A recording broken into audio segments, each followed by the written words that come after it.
There is someone in your life right now who is costing you money.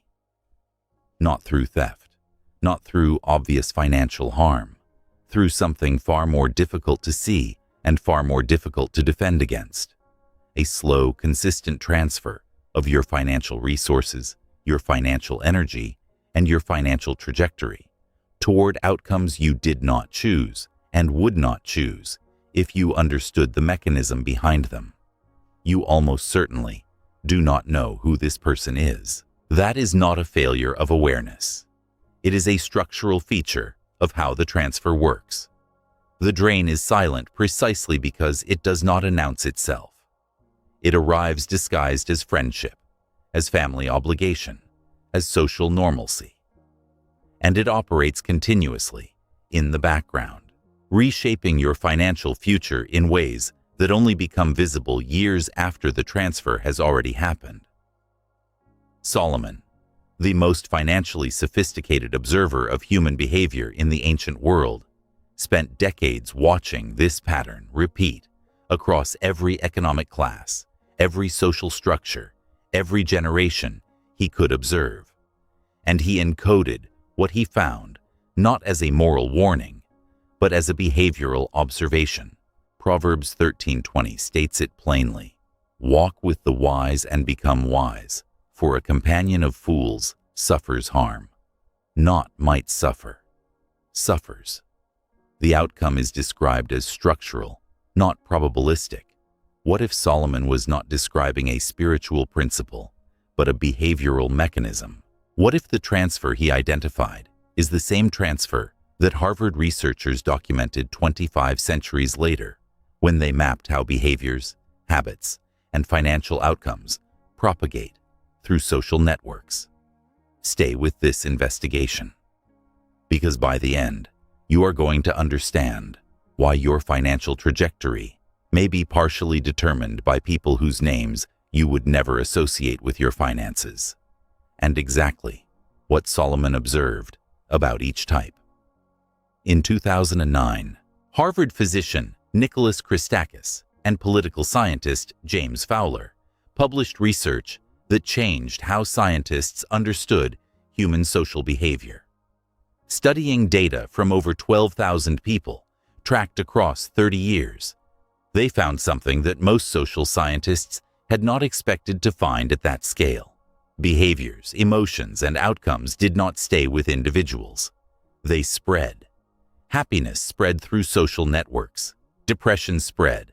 Obesity spread. And critically, financial behaviors spread. Spending patterns, debt accumulation, saving habits, risk tolerance, all of them moved through social networks with measurable consistency, affecting not just the people in direct contact, but people 2 and 3 degrees removed from the original source. The researchers called this social contagion. The mechanism operates not through explicit instruction. Nobody tells you to spend more, save less, or take on more debt. It operates through normalization, through what feels reasonable in the context of the people around you, through the subtle but powerful pressure of shared expectations about what money is for, how much is enough, and what financial decisions look like in a life like yours. This is what Solomon seems to have identified 25 centuries before Christakis and Fowler had the data to document it. He identified 5 specific behavioral patterns, 5 types of companions, whose proximity reliably transferred negative financial outcomes to those around them. Not because these people were malicious, because the mechanism of social contagion does not require malice. It only requires proximity. An intriguing question emerges from the convergence of Solomon's observation and modern network science. Could it be that one of the most under-acknowledged factors determining financial outcomes is not income, not discipline, not investment strategy, but the proximity of specific behavioral patterns in the people closest to you? Let us examine what Solomon documented. The first type Solomon identifies is what Proverbs calls the companion of fools. But understand what Solomon means by fool. In the original Hebrew, the word is kesil, not someone who is unintelligent, but someone who is persistently unchastened, someone who encounters the consequences of poor decisions and does not change course, who borrows and does not repay without experiencing it as a problem, who spends beyond their means and treats the resulting instability as an external circumstance rather than a pattern they are generating. The mechanism of proximity to this type is normalization. When the people closest to you treat financial instability as normal, as the baseline condition of adult life, rather than a deviation from a pattern they are generating, your own standards for financial stability quietly adjust. What once felt alarming begins to feel ordinary. What once felt unacceptable begins to feel like the way things are, not through any explicit conversation, through the invisible recalibration that proximity to any repeated behavior produces. Solomon observed this mechanism so consistently that he described the outcome as structural. The companion of fools suffers harm. Present tense. Ongoing. Not occasionally. As a feature of the relationship rather than an isolated event. The second type appears in Proverbs 22:24-25. Do not make friends with a hot-tempered person. Do not associate with one easily angered, or you may learn their ways and get yourself ensnared. Solomon identifies the person who makes decisions under emotional arousal, and specifically identifies the mechanism by which their pattern transfers to you. You may learn their ways. This is social learning theory, documented in behavioral science, but described by Solomon with more precision than most modern treatments. The hot-tempered person, the one whose financial decisions are driven by emotional state rather than deliberate consideration, produces a specific kind of financial drain through proximity. Not by borrowing money, by creating the conditions in which you make emotionally driven financial decisions alongside them. The emergency purchase made in a moment of shared stress. The impulsive investment made in a moment of shared excitement. The financial commitment made to resolve a conflict rather than to serve a genuine financial purpose. The ensnaring Solomon describes is not a dramatic trap. It is the gradual adoption of a decision-making pattern that produces outcomes inconsistent with your financial intentions, because you have been proximate to that pattern long enough that it has become part of your own behavioral repertoire. The third type Solomon identifies across multiple passages in Proverbs is what he calls the sluggard.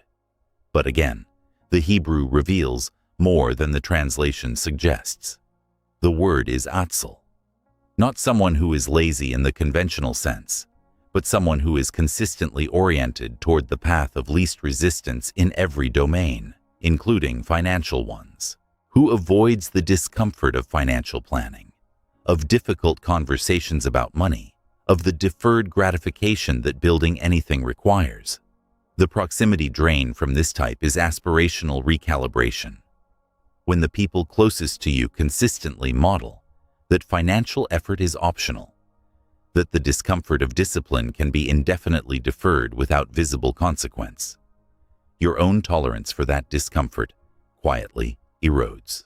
Not because you consciously choose to lower your standards, because you are a social creature whose sense of what is reasonable is continuously calibrated against the behavior of the people you spend the most time with.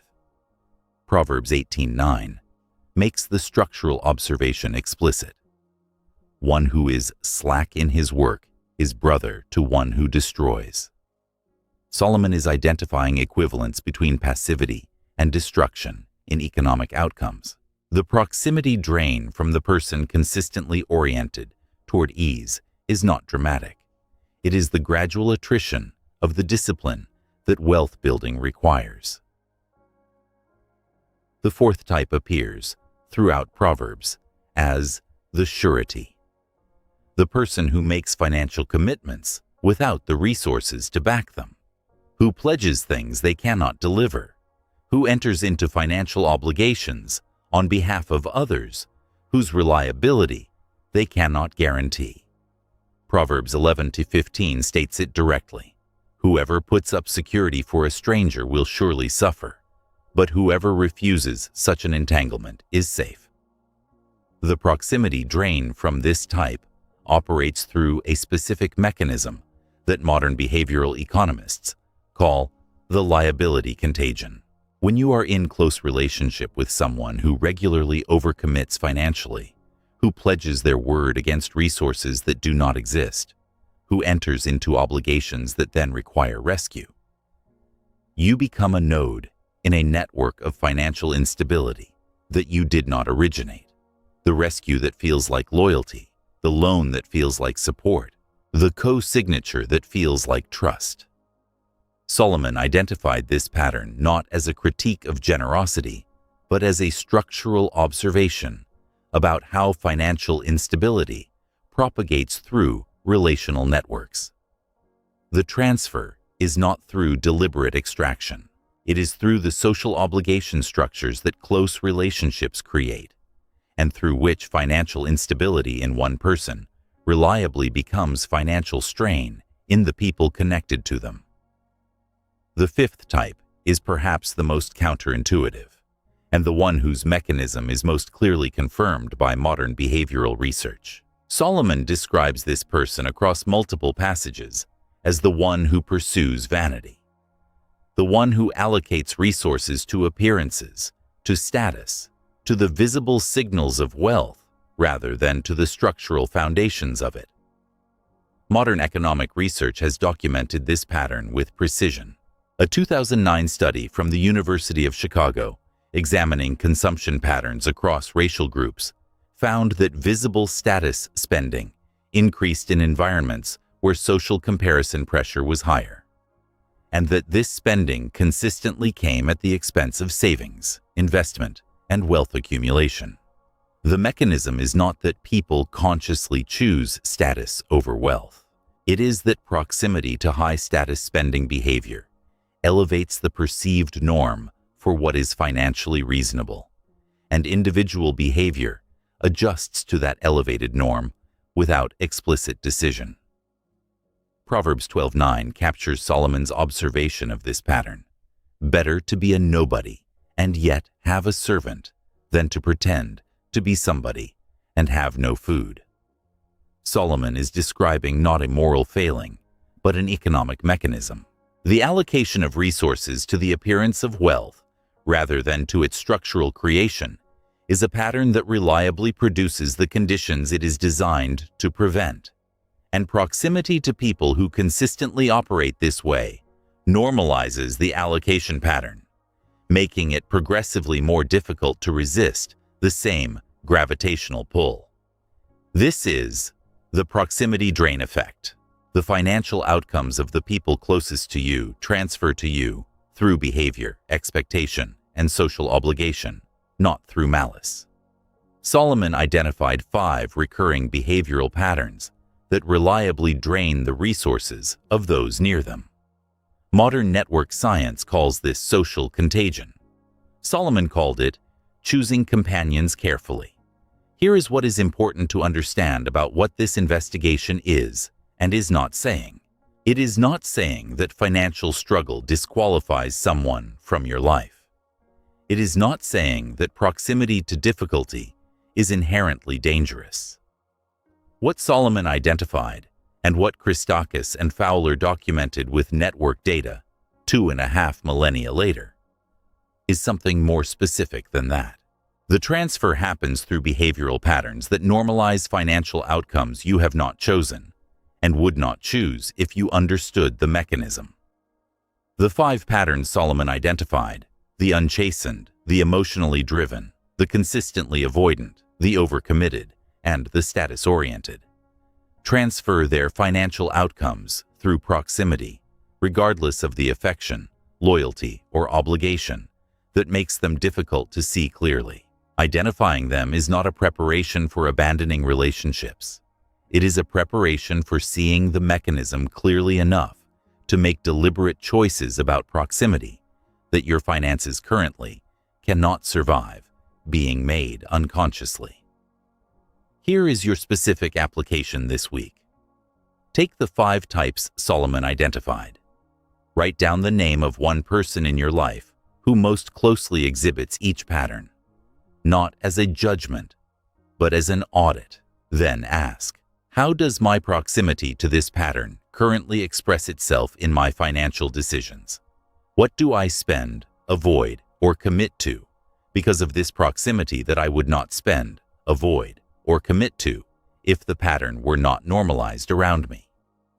That audit, conducted honestly over a single evening, will surface connections between your social environment and your financial outcomes that no budget and no investment strategy will ever reveal, because budgets and investment strategies address your individual financial behavior. Solomon identified something upstream of that: the social architecture within which your individual financial behavior is formed. Write in the comments, which of the 5 patterns do you recognize most clearly in your current environment? You don't need to name the person. Name the pattern.